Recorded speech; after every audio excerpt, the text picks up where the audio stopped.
So this is a case that I'm also a bit familiar with. Mr. Huntley, you're free to leave this. There, you're gone. The Zoom call. The case that I've also been familiar with, I've reviewed beforehand. We've had a couple of hearings. Things were reset to now. I will tell you, it's now 11:36. I don't know whether we need to stop this at about 11:50 because I have a meeting I need to be at at noon. And if we're not done by 11:50, we're going to pick it back up at 1:30 in courtroom number 1. All right. Okay. So Ms. Lowe, we'll start with you. Raise your right hand. Do you swear and affirm the information and testimony you provide will be the truth, the whole truth, and nothing but the truth? Yeah. You can put your hand down. How is it? These are your upstairs neighbors? Yes, sir. Who both live in different apartments upstairs. Is that correct? Correct. I'll hear from you on why you need an order against them. And you need to be individual, each one. You just can't say, well, they're doing this. I need to hear about Ms. Potter, and then I need to hear about Ms. Ehart. Am I saying your name correctly, Bessa? Is it Ehart or is it Ehart, or how do I say your last name? It's Ehart. Thank you. Go ahead, Ms. Lowe. I've lived at Forest Grove Apartments for 3 years now, going on 4. I need you to speak louder and slower. Can you hear me any better? Yes. Okay. I have lived at Forest Grove Apartments for 3 years now, going on 4, and this has been a continuous issue since I moved in. Amanda Ehart and Stephanie Potter have been a huge problem and impact on my life. Hey, ma'am. Yes. Slower. Slow down, okay? Sorry. It's not a race. And we'll have plenty of time this afternoon if we have to do that. Okay. I have lived at Forest Grove Apartments for 3 years now, going on 4, and this has been a continuous issue since I have first moved in. Amanda Ehart and Stephanie Potter have been a huge problem and impact on my life. I feel as if I cannot even come outside of my own home, let my daughter play outside, or have any company at all. Like, it feels as if someone is watching us everywhere we go. It's gotten worse over the years, and I came to the point where I am fed up with the lies, threats, and comments. I'm not sure where else to turn to, so this is my last resort. I am a single parent with a 5-year-old daughter. I work 10 to 12 hours a day, Monday through Friday, and I rarely come home on weekends because I take care of my grandparents. When I do come home, they make me extremely uncomfortable. These women are outside majority of the day and night. They smoke cigarettes, so that's their reasoning for being out. With that being said, every time I come home from work or from my grandparents, they are outside on the porch or on the balcony in the back. They have men as well that live up there with them that I'm not very familiar with. They've lived there, but I don't know them personally. From the moment I drive my car into my parking space to the moment I get out of my vehicle to grabbing my daughter out of the car, down to me walking into my home, they stare at me, they make racial slurs, comments underneath their breath, even go as far as recording me with their phones. I rarely ever have any company over, but I have noticed that when I do have company, they tend to call the police and make false statements to get them to come out quickly and completely disrespect my family or friends. It's come down to the point where my family won't even come over anymore. Okay, so again, you're speeding up, ma'am. You're speeding up. And so what did you say about the police? I said, whenever they make police calls and false statements to make them come out quickly, threaten me.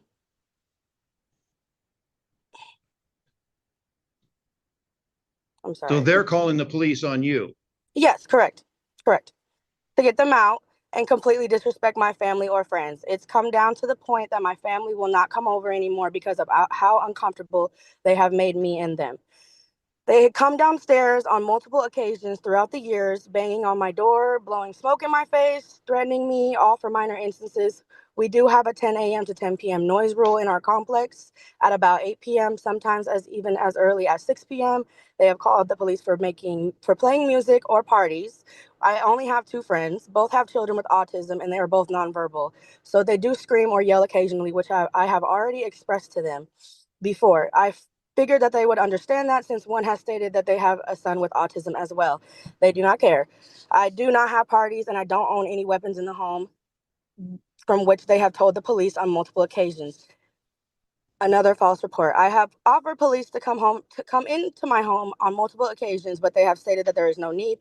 In police reports, you notice officer states words as such as no party, they were calm and cordial, and so forth as examples. I do not seek out for drama or problems. I'm quite a quiet person who sticks to herself. I don't talk to anyone in the complex. I have a lot going on in my personal life, and I do not have the time. People move in and out of the apartment so frequently, it's hard to really get to know someone. I had to even purchase a Ring camera because of all of these issues. I used to let my daughter play with toys outside in the back with the grass, but I can unfortunately no longer do this because of the harassment and drama. My daughter is now scared that police will come to our door or even themselves, meaning Amanda as well as Stephanie, because of how frequent this has become. They have spit down in my company. When I state this, I believe it was Amanda. It was either Amanda or Fern, but he is not involved in this. They have made racial slurs towards all of my friends, African American or biracial, whichever it is. Also to myself as well. They throw trash down onto my porch. They burn holes in my furniture. They throw cigarettes at me. They take photos of me. They make false reports. They make me feel unsafe in my own home. As neighbors, I have never found it right to automatically call it law enforcement as soon as something doesn't go the way that I want it. I feel as if it can be handled civilly. Also, because there's no need to call the police every minor inconvenience for every minor inconvenience when law enforcement has much more important things to do. They are up at all hours, almost as if they don't even sleep. Sounds as if they are moving furniture, as an example, not directly. It's just very loud. Around 2 a.m. to 3 a.m. almost every night. They have a dog or some type of animal that continuously runs back and forth. They have questionable people coming in. I think I'm going to stop you there. I think one of them has a child who has sleep issues, has been up. I think, and I expect I'll get an explanation for whoever that is. I think that's you, Ms. Uhart. Is that correct? Or Ms. Potter, sorry. But continue on there, Ms. Lowe. Okay. Questionable people coming in and out of the home at all hours. They play rock music at 5 a.m. They smoke cigarettes a lot, so it lingers into my apartment constantly. And mind you, all of these instances, I've talked to them about it on multiple occasions. We've had a few landlords in our apartment complex that have come and gone. Ms. Potter, yeah, your facial expressions and demeanor are not helping you. I'm just telling you that. And so I'll give you a chance to respond. So you just need to conduct yourself in a little bit more respectful manner. Ms. Lowe, you can continue. Thank you. I've seen all the statements that they've made, and I've seen that mine are. It's basically, it's really just looking like a tit for tat type of situation, and it's really high school drama, and it's very annoying, and frankly, I'm very over it. I have reached out to them personally to try to resolve this. I've emailed our landlord about these issues. I've never called the police besides once or twice, and that's also, I have provided that, but I don't know if that's even relevant to the situation at this moment.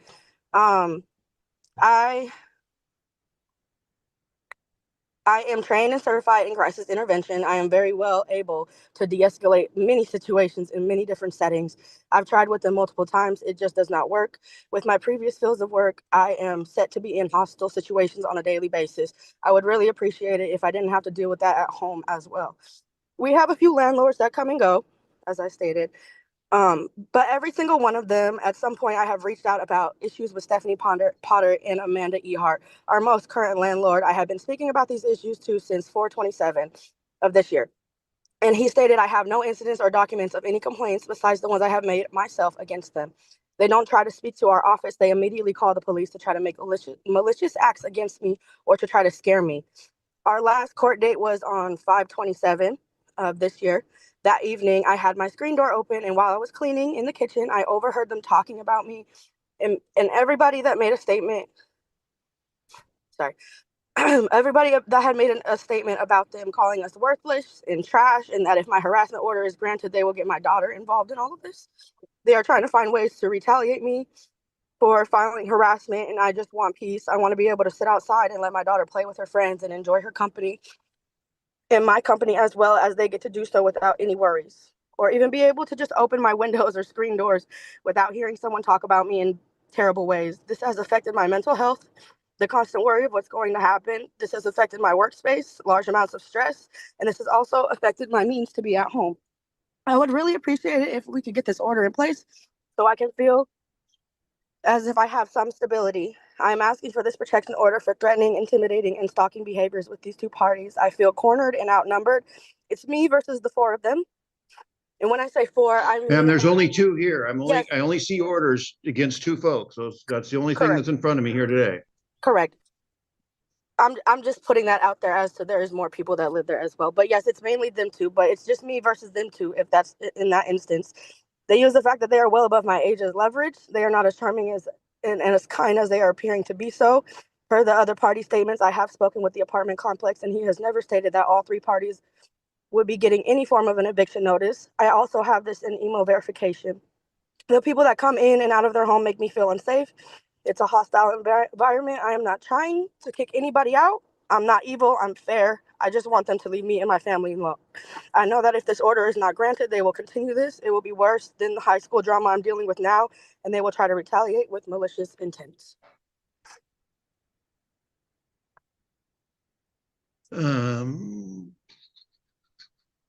So what we're going to have, we're going to stop now, and then we're going to reconvene at 1:30 in courtroom number 1, and then I'll hear from Ms. Potter and Ms. Ehart. Thank you. So when you log back in at 1:30, it needs to be courtroom number 1. Okay.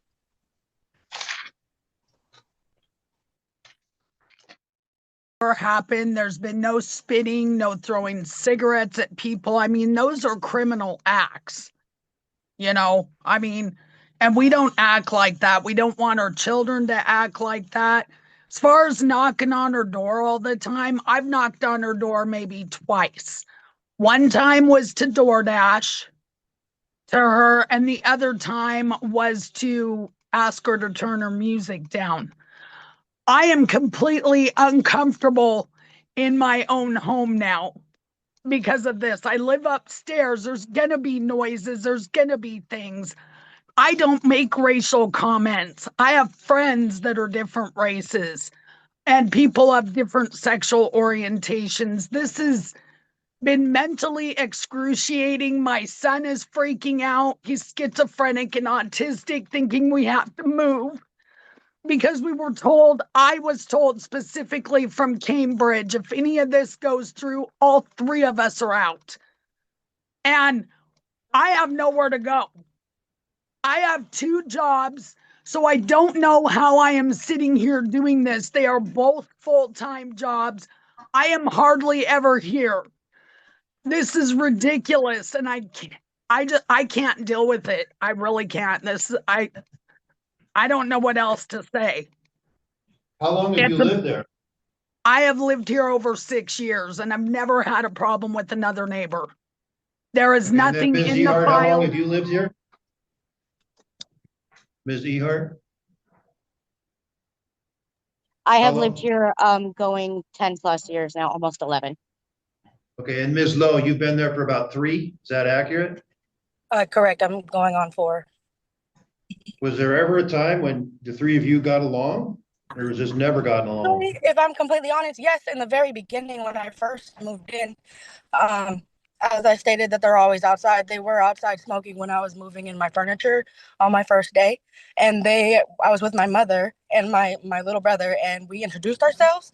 We were very nice to each other, and it was fine for a few months, and then it just started changing. All right. So Ms. Potter, you can continue unless you're done.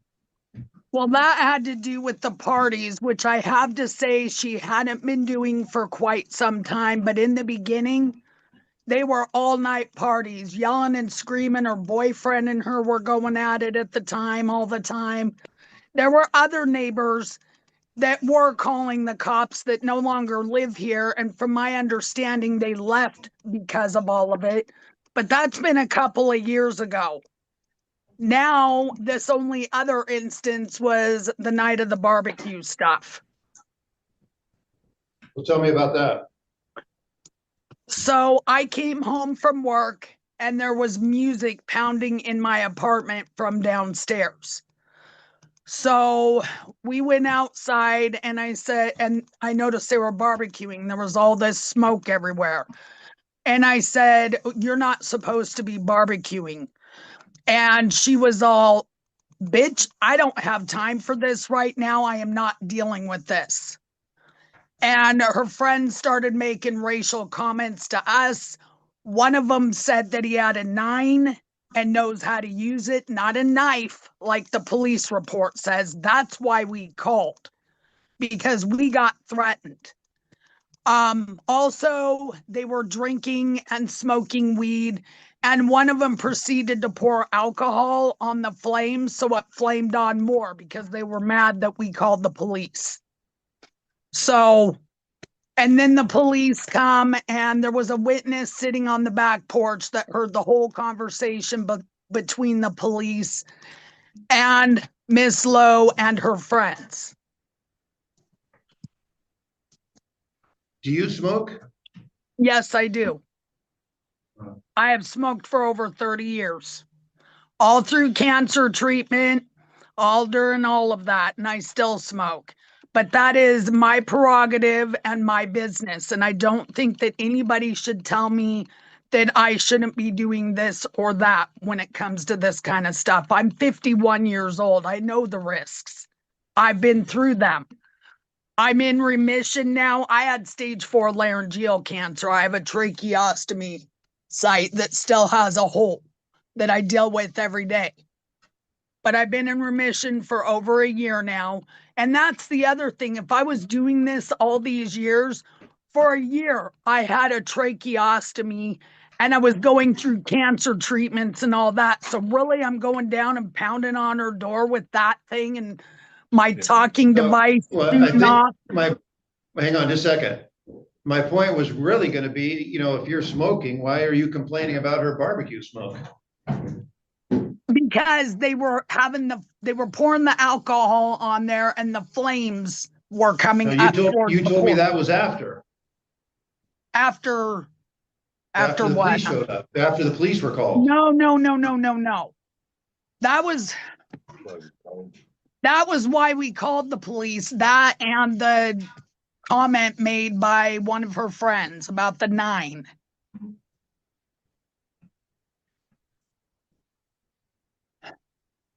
I am extremely stressed out. I'm about to lose one of my jobs. My boss, in fact, said, you better tell the judge that your job is in jeopardy because I've been so stressed out. I've been unproductive. And I've missed work because of this. Where do you work? I work at Rocket on the corner of College and Martin Way, 102 College. Joan Hargrove is my boss, my manager there. And then I'm also my son's caregiver, which that will be in jeopardy too if I have this kind of stuff going on. And I'm also oh, sorry. Go ahead. I was just going to say I'm also a mandatory reporter. So really, I'm going to be doing all of these things when it's stuff I should report that others are doing, being abusive. I mean, come on, please.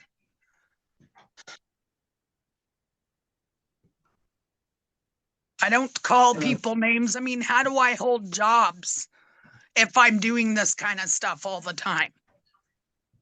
It makes no sense. Well, a lot of things don't make any sense. I mean, you just told me you continued to smoke through cancer. That makes no sense to me. That makes zero sense to me. But I'm not judging. You're talking about things that make no sense. That's something that doesn't make any sense to me. And so when you say, well, that makes no sense for me to do that, a lot of people do things that don't make any sense. So there's that. The second thing is, this amount of stress that you're obviously under, which I can observe just even through Zoom, you might want to consider that Ms. Lowe might be experiencing that same amount of stress. Just food for thought there. And so maybe you could take that into consideration as you conduct yourself around the apartment. Because I'm just throwing out some food for thought there. It's the same thing there with Ms. Ehart.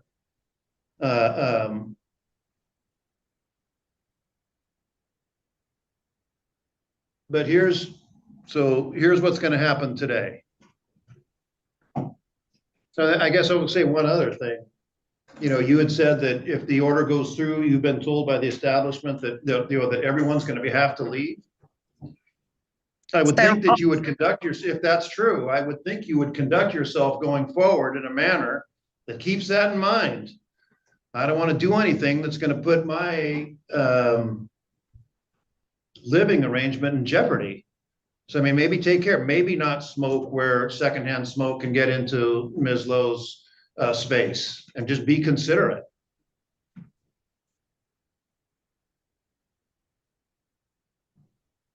But here's what's going to happen today, ma'ams, I should say, all three of you, is, so Ms. Lowe, I'm going to speak to you directly.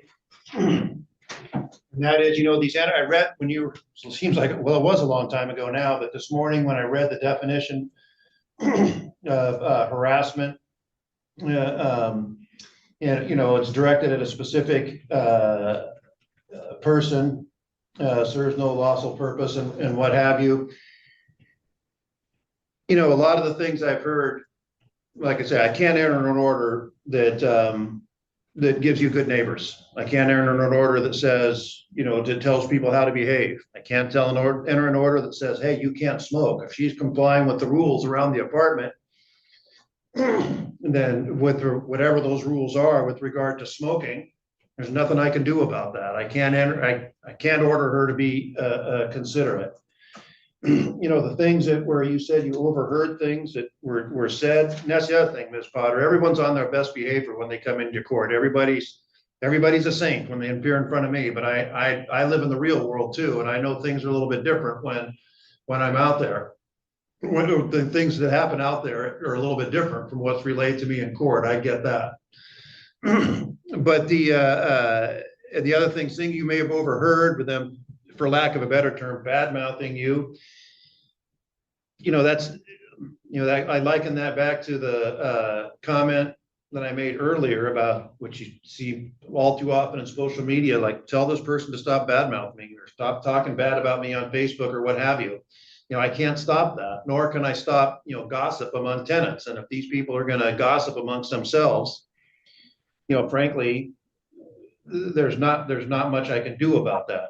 You know, apartment living can be challenging. Sometimes people make noise. That, you know, Ms. Potter indicated, well, your music was too loud once. And you have said, well, Ms. Potter's makes noise coming from her apartment as well. If I get the parties right, Ms. Potter, I think it's your child who maybe not be a child anymore, which makes, well, I mean, remember how irritated you were about the noise? Ms. Lowe might feel the same way about the thumping around in your apartment, even though there's mitigating things about that, but she's not crazy about that. She's got a job too. And if that's affecting her ability to sleep, she's going to be irritated about that also, don't you think? And so This is a long way of saying, you know, it's terribly unfortunate that you folks can't get along, but based on the allegations that, you know, that you have read there, Ms. Lowe, I'm not going to enter an order at this time. But I hope that you all listen to all this, and I mean everybody, you know, maybe have some consideration for your neighbors. And again,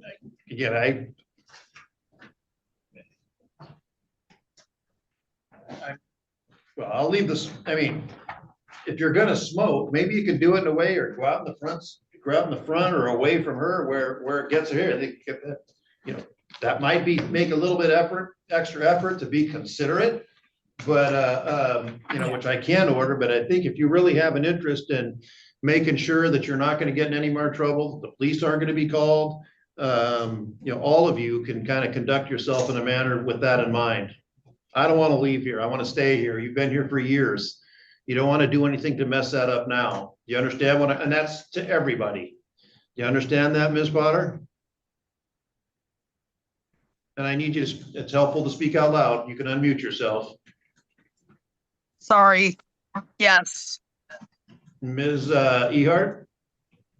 Yes. Ms. Lowe? Yes. Good luck to everybody. I mean, you're all adults. I would encourage you all to act like it. And that'll be it here for today. I do have a quick question. Since we Yes. did all of this in the court, is it gonna stay in the system? So it say, so to speak, for example, where everything's fine now and, like a month or two later, it goes back at it again. Am I able to file another harassment order and will it If be you in could, place of this yes, one? I mean, you can, and again, no, I'm only making a ruling as to what's to happen now. What happens in the future, I've given up trying to predict that, so I'm not gonna do that. But hopefully, everybody can listen to what I'm saying, and before they do anything or act or have a reaction to what's going on, maybe just take a step back and think about it. Do I really want to do this? Is this going to take the bad situation and things going to get better, or are things going to get worse based on what I do around the house? And again, I would ask you all to consider that. I mean, they say maybe someone's not throwing ashes, but someone's careless with ashes from an upstairs balcony. Ashes are going to fall down.